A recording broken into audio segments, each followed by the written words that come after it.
I have been wanting to make this video for a very long time.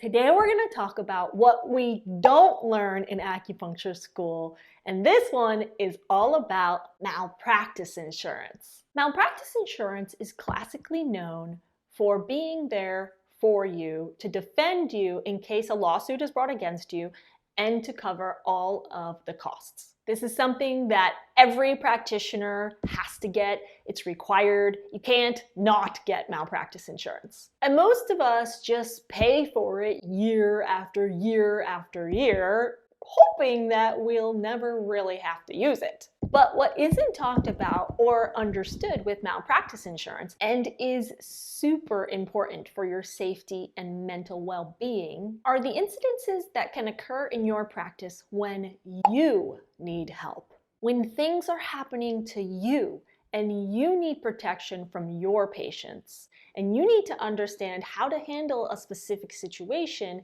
in a legal manner. Malpractice insurance being used for lawsuits is only one reason that you use it. There are several scenarios that we're going to go over today that are vital for when you need to use your malpractice insurance. And these are all situations anytime that we need any type of legal support or guidance with our patients, which can come up a lot more than you realize. I wanted to make this video because so many of my students came into situations like this where they really needed some support.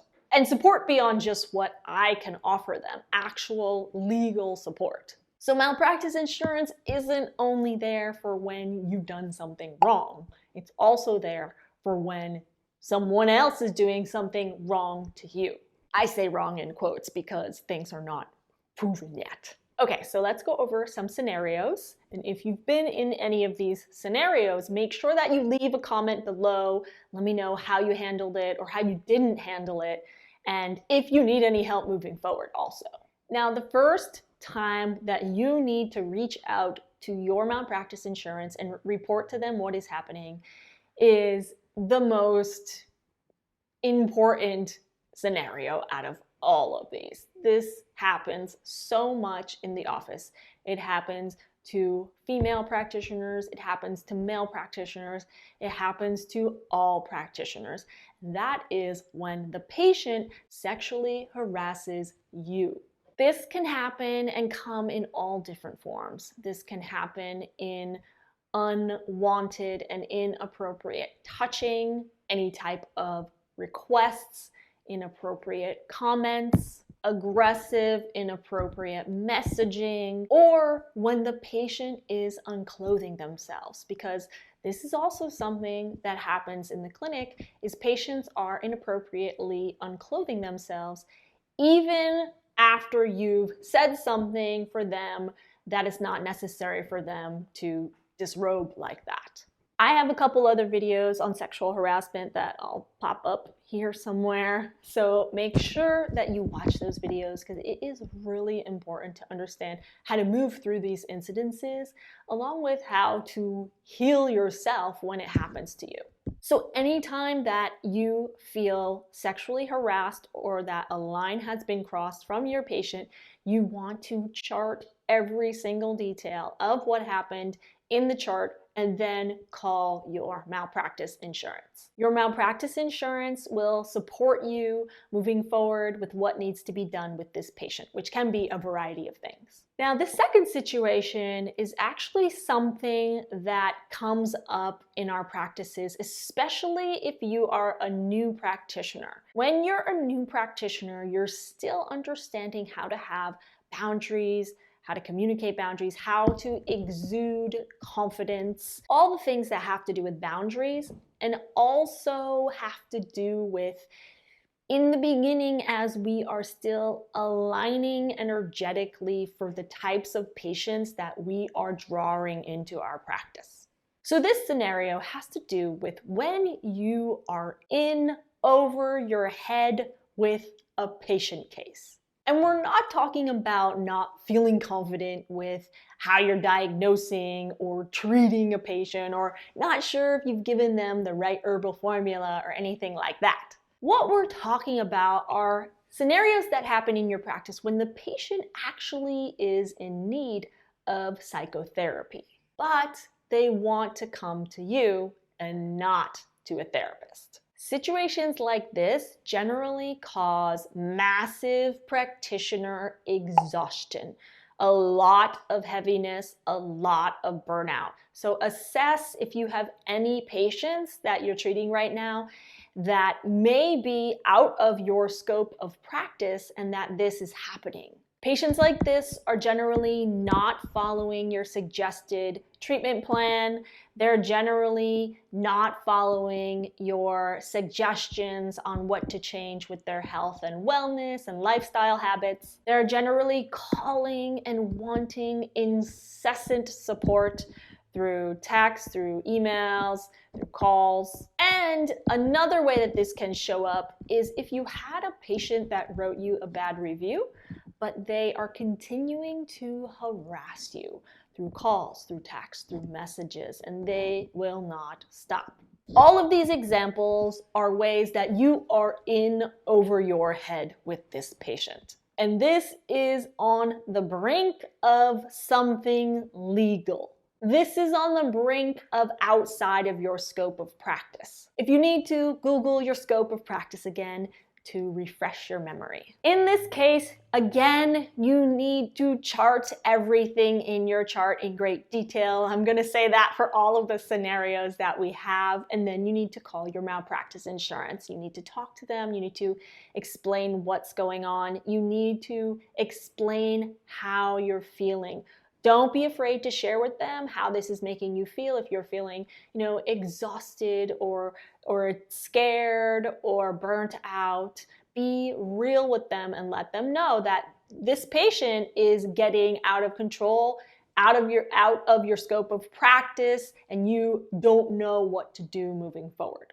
Now, again, depending upon what's going on will depend upon how malpractice supports you with this. There are different things in this situation that will allow you to legally release a patient from your services, which the malpractice insurance needs to support you with, let you know what needs to be done, what needs to be written to the patient in order for this to happen so that you are not put in any type of legally compromising position. Basically, though, you should not feel uncomfortable in your office. Not to the extent that we're talking about. Yes, we need to always be aware of not taking things personally. We need to be aware of our own wounds and triggers. We need to have a lot of self-awareness so that we're not bringing our own junk, I call it, into the practice. But generally, in situations like this, you'll be able to recognize that it's not something like that because of the extremeness of a situation like this. You will really feel helpless and out of control in these types of situations. If that ever happens in your practice, please reach out for help. Even if you don't feel comfortable calling malpractice yet, talk to a colleague. Heck, send me an email. Just don't stay stuck in a situation like this, especially when it is at the expense of your own mental well-being. Okay, the next scenario can happen in your practice for a variety of reasons, but it is when you feel ready to fire a patient, but you're not sure if this is going to be patient abandonment. Again, in this situation, you're going to want to call your malpractice insurance because understanding the legalities of how to do this in your specific location is really important because this will vary according to where you practice. And in case you're not aware of what patient abandonment is is a form of medical malpractice. It occurs when a physician terminates a doctor-patient relationship without reasonable notice and without reasonable excuse. along with failing to provide the patient an opportunity to find a replacement. So anytime that you feel ready to fire a patient,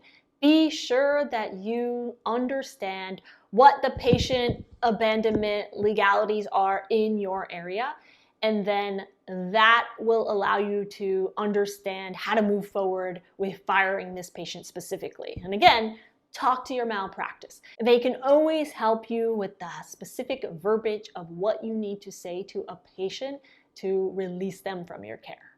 The next reason that you're going to contact your malpractice insurance is along the same lines of sexual harassment, but it's any time that you feel harassed in your practice. Anytime that a patient crosses the line, anything. This can be in the form of verbal abuse. This can be in the form of aggression, of anger. This could be something that is racist. This could be anything that leaves you feeling completely jarred. As always, chart everything in great detail in the chart, and then call your malpractice insurance to report to them what has happened, how you're feeling, and what the next steps need to be. There is never a time in your practice to tolerate any type of disrespect or harassment like this. Never. There is never a time. Always reach out for support. Always reach out to your malpractice insurance. Okay, and the final scenario that we're going to talk about today is if a patient gets injured. Anytime a patient is injured in your practice, chart everything in great detail and call your malpractice insurance immediately. Probably the most common thing I hear is patients getting burned from moxa. Otherwise, as we know, acupuncture is very safe, but occasionally you'll have a little fluke that will happen like this, and you want to always be sure that you report this to your malpractice insurance. Along with, of course, following up with your patient, making sure they're okay, suggesting how to care for their injury. And you can also ask malpractice insurance how to respond to your patient in situations like this too. In any situation like this or any other situations, if you can think of any others, pop them down in the comments so that we're all aware of when to call our malpractice insurance. At any time any of these situations happen, it is way better to be safe than sorry. Don't ever hesitate to report something. Err on the side of caution. Now, when you report something to malpractice insurance, I've heard from a lot of practitioners that they do not get back to you in a timely manner. For whatever reason. I've simply heard from numerous practitioners that they are very slow to return your call. And in any of the cases that we just talked about, having someone slowly respond to you is not exactly ideal. So in this case, I want you to remember that you need to be an advocate for yourself. You need to let the urgency of this situation be known, along with owning the urgency of this situation. I know a lot of us get triggered and feel like burdens, but in this situation, you absolutely must put yourself and your well-being first. So in order to get the urgency of the situation across to malpractice, you're going to need to call several times. I suggest calling several times a day and leaving messages until someone gets back to you. Do not be afraid of being needy in this situation. Remember, you're paying a lot of money for your malpractice insurance, so don't worry about leaving them a few messages in a row so that they can get back to you and help you. And when any of these situations happen in your practice, it can be very, very upsetting. I want you to reach out to a support group, whether that be family, any of your acupuncture buddies, or any of the groups that I host online. Just be sure to not isolate. Going through any of these scenarios that we talked about can be really scary, and they can trigger some really intense emotions. Anger, shame, confusion, embarrassment. You want to be sure that you get the support to move through these emotions and to help put things into perspective as soon as you can. This helps to heal any emotional wounding that could have happened in a situation like this.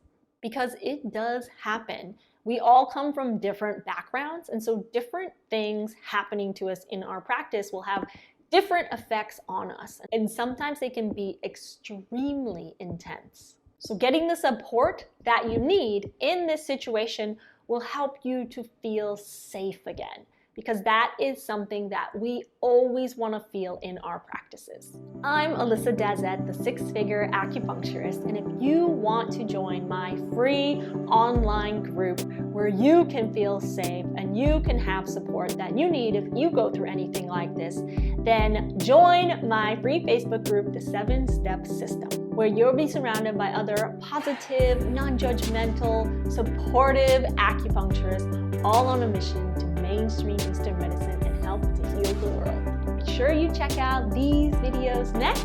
I love you, and I'll see you in the next video.